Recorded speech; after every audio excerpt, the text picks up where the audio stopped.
जय यीशु की। मैं हूं प्रियंका डामोर और आप देख रहे हैं रेडियो वेरितास एशिया की हिंदी सर्विस। कलीसियाई समाचार में आप सभी का स्वागत है। कलीसियाई समाचारों में प्रमुख है, कार्डिनल तागले ने कहा पॉप ने बहरीन को शांति की विरासत दी। विमान दुर्घटना के शिकार लोगों के प्रति पॉप की हार्दिक संवेदना। दुराचार मामले में 11 धर्माध्यक्षों के शामिल होने की खबर से चौंकी फ्रांसीसी कलीसिया। पुश्तैनी जमीन के लिए संघर्ष कर रहे हैं बांग्लादेश के कैथलिकों सहित आदिवासी संताल। बांग्लादेश के जाने माने ईसाई लेखक और पत्रकार का 75 की उम्र में निधन। आत्मदर्शन के गॉस्पेल सिंगर रियलिटी शो के अंतिम चरण में 3 महिलाएं विजेता। कंधमाल की पहली धर्म बहन ने मनाई स्वर्ण जयंती। धर्मसभा संश्लेषण पर चर्चा के लिए भारतीय कैथलिक धर्माध्यक्षों की बैठक। उत्तर प्रदेश ईसाई समूह ने जेल में बंद पास्टरों की रिहाई की मांग की। कैथलिकों ने आर्थिक रूप से कमजोरों के लिए शैक्षिक और नौकरी कोटा की समर्थन करने वाले सुप्रीम कोर्ट के फैसले का स्वागत किया। रेडियो वेरितास एशिया आपके लिए लेकर आए हैं RVA mobile app. RVA mobile app पर हमारे विभिन्न प्रकार के कार्यक्रमों का लाभ लें, हमसे जुड़े और एशियाई ईसाईयत की आवाज का हिस्सा बने। आज ही ऐप स्टोर एवं प्ले स्टोर से RVA मोबाइल ऐप डाउनलोड करें। अब जानते हैं समाचार विस्तार से। कार्डिनल तागले ने कहा पॉप ने बहरीन को शांति की विरासत दी। कार्डिनल तागले ने पॉप की बहरीन प्रेरित यात्रा को अंतरधार्मिक वार्ता के संदर्भ में एक अति विशेष पहल निरूपित किया। पॉप द्वारा बहरीन की प्रेरित यात्रा के संबंध में कार्डिनल तागले ने कहा कि उन्होंने बहरीन के लिए शांति की विरासत छोड़ी है। Cardinal Luis Antonio Tagle pope Francis के साथ बहरीन साम्राज्य की 4 दिवसीय प्रेरित यात्रा में शामिल थे। विमान दुर्घटना के शिकार लोगों के प्रति पॉप की हार्दिक संवेदना। पॉप फ्रांसिस ने तंजानिया के बुकोबा में विमान दुर्घटना के शिकार लोगों के प्रति अपनी हार्दिक संवेदना प्रकट की है। उन्होंने एक तार संदेश में पीड़ित लोगों के प्रति अपना आध्यात्मिक सामीप्य व्यक्त किया है एवं उन्हें अपनी प्रार्थना का आश्वासन दिया है। विमान दुर्घटना 6 नवंबर को बुकोबा में हुई। पॉप की ओर से वाटिकन राज्य सचिव कार्डिनल पिएत्रो पोरोलिन द्वारा हस्ताक्षरित तार संदेश में कहा गया कि बुकोबा में विमान दुर्घटना की दुखद खबर सुन पॉप फ्रांसिस ने अपनी हार्दिक संवेदना व्यक्त की है। पॉप ने मौत के शिकार लोगों की आत्मा की अनंत शांति के लिए प्रार्थना की है तथा घायलों की शीघ्र स्वास्थ्य लाभ की कामना की है। दुराचार मामलों में 11 धर्माध्यक्षों के शामिल होने की खबर से चौंकी फ्रांसीसी कलीसिया। फ्रांस के दक्षिण पश्चिम शहर लूर्द में एक प्रेस सम्मेलन में फ्रांस के कैथलिक धर्माध्यक्ष सम्मेलन के अध्यक्ष महाधर्माध्यक्ष एरिक डी मोला बुफो ने प्रकट किया कि कुल 11 धर्माध्यक्ष यौन दुष्कर्म या उसे ढकने के मामले में दोषी ठहराए गए हैं, जिनमें कार्डिनल जो पियर रिकॉर्दी भी शामिल हैं, जिन्होंने रविवार को प्रेषित एक संदेश में स्वीकार किया कि उन्होंने 35 साल पहले एक किशोरी के साथ दुष्कर्म किया था। फ्रांस के कैथलिक धर्माध्यक्ष सम्मेलन के अध्यक्ष ने व्यक्त किया कि सोमवार को जब 11 धर्माध्यक्षों पर यौन दुराचार या उससे ढकने के मामले सामने आए तब वे हैरान रह गए। एशियाई चर्च के नेताओं ने चर्च संचार कार्यालयों से एक दूसरे की मदद करने की अपील की। एशियन चर्च के नेता कार्डिनल चार्ल्स बो ने federation of Asian bishop conference communication के सदस्य सम्मेलनों के सामाजिक संचार कार्यालय से एक दूसरे की मदद करने और एशिया में पूरे चर्च की मदद करने की अपील की। उन्होंने कहा कि यह मेरी FABC OSC और सदस्य सम्मेलनों के सभी OSC से एक दूसरे की मदद करने और एशिया में पूरे चर्च FABC को उनका समर्थन करने के लिए रणनीति विकसित करने में मदद करने की अपील है। पुश्तैनी जमीन के लिए संघर्ष कर रहे हैं बांग्लादेश के कैथलिकों सहित आदिवासी Santal.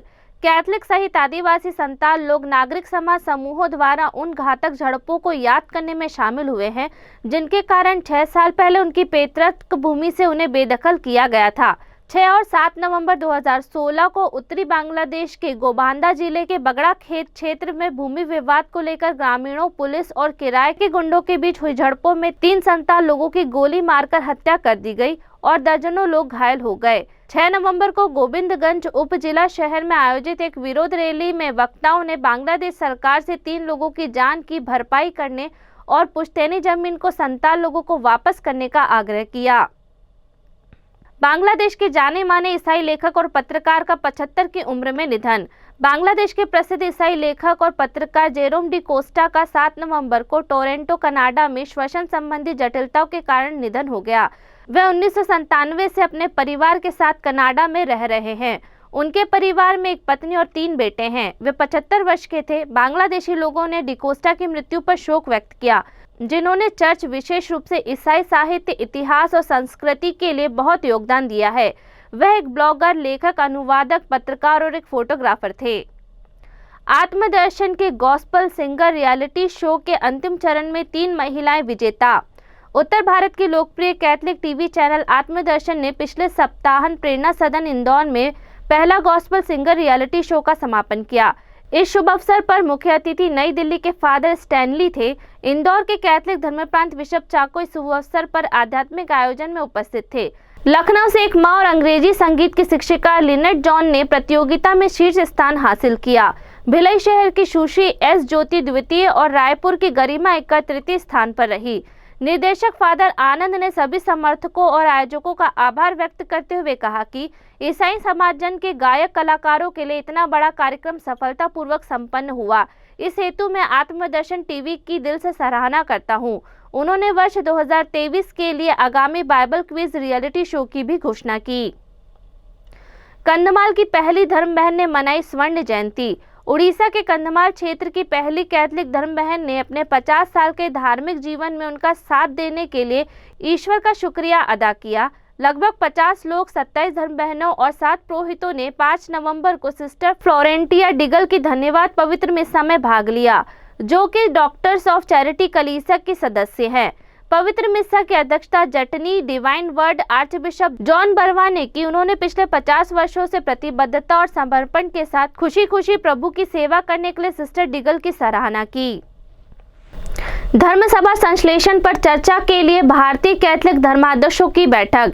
Catholic Bishop Conference of India ने 7 नवंबर को Bangalore Saint John National Academy of Health Science में Apostolic Nuncio Archbishop Leopoldo Girelli की अध्यक्षता में उद्घाटन पवित्र मिस्सा के साथ अपनी 35वीं आम सभा की बैठक शुरू की। नुंशो ने भी उसी दिन उद्घाटन भाषण दिया। उद्घाटन सत्र में सीबीसीआई के अध्यक्ष कार्डिनल ओसवाल्ड ग्रेसियस ने अध्यक्षीय भाषण दिया और महासचिव आर्च बिशप फेलिक्स मचाडो ने पिछले 4 वर्षों की रिपोर्ट पेश की। सामान्य निकाय भारत में चर्च का शीर्ष निकाय 6 से 11 नवंबर के पूर्ण सत्र के दौरान भारत में कैथलिक चर्च की सहभागिता, भागीदारी और मिशन विषय को संबोधित कर रहा है। उत्तर प्रदेश ईसाई समूह ने जेल में बंद पास्टरों की रिहाई की मांग की। उत्तर प्रदेश में ईसाई पास्टरों के एक समूह ने प्रांत की विभिन्न जेलों में बंद करीब 30 साथी पास्टरों को रिहा करने की अपील की है। पास्टर एसोसिएशन उत्तर प्रदेश के महासचिव पास्टर जितेंद्र सिंह ने बताया कि उन सभी पर धर्म परिवर्तन में शामिल होने का झूठा आरोप लगाया गया था। फरवरी 2021 में धर्मांतरण विरोधी कानून बनाकर राज्य की हिंदू समर्थन भारतीय जनता पार्टी सरकार ने लालच, बल या जबरदस्ती के माध्यम से धर्मांतरण को अपराध घोषित कर दिया था। पास्टर सिंह ने 7 नवंबर को बताया, हम उन पास्टरों के लिए न्याय चाहते हैं जो हिंदू राष्ट्रवादी द्वारा उत्पीड़न का शिकार हुए हैं। समूह ने ईसाई पास्टरों को उत्पीड़न और उत्पीड़न से बचाने के लिए कानपुर शहर पुलिस आयुक्त के हस्तक्षेप की मांग की है। पास्टरों ने अपने ज्ञापन में इस बात का उल्लेख किया कि कैसे कट्टर राष्ट्रवादी समूह और व्यक्ति ईसाई प्रार्थना सभाओं को बाधित करते हैं, चर्चों और प्रार्थना कक्षों में तोड़फोड़ करते हैं, पुरोहितों, पास्टरों और धर्म बहनों के साथ दुर्व्यवहार करते हैं। कैथलिकों ने आर्थिक रूप से कमजोरों के लिए शैक्षिक और नौकरी कोटा के समर्थन करने वाले सुप्रीम कोर्ट के फैसले का स्वागत किया। पूर्वी संस्कार सिरो मालाबार चर्च ने उच्च जाति समूह के बीच आर्थिक रूप से कमजोर लोगों के लिए शैक्षिक और नौकरी कोटे का समर्थन करने वाले भारत के शीर्ष न्यायालय का स्वागत किया है। सुप्रीम कोर्ट की 5 न्यायाधीशों की संवैधानिक पीठ ने 7 नवंबर को दलितों या पूर्व अछूतों, आदिवासियों या आदिवासी लोगों और सामाजिक और शैक्षिक रूप से पिछड़े समझे जाने वालों के लिए आरक्षित 50% से अधिक के 10% से विशेष कोटे को मंजूरी दे दी।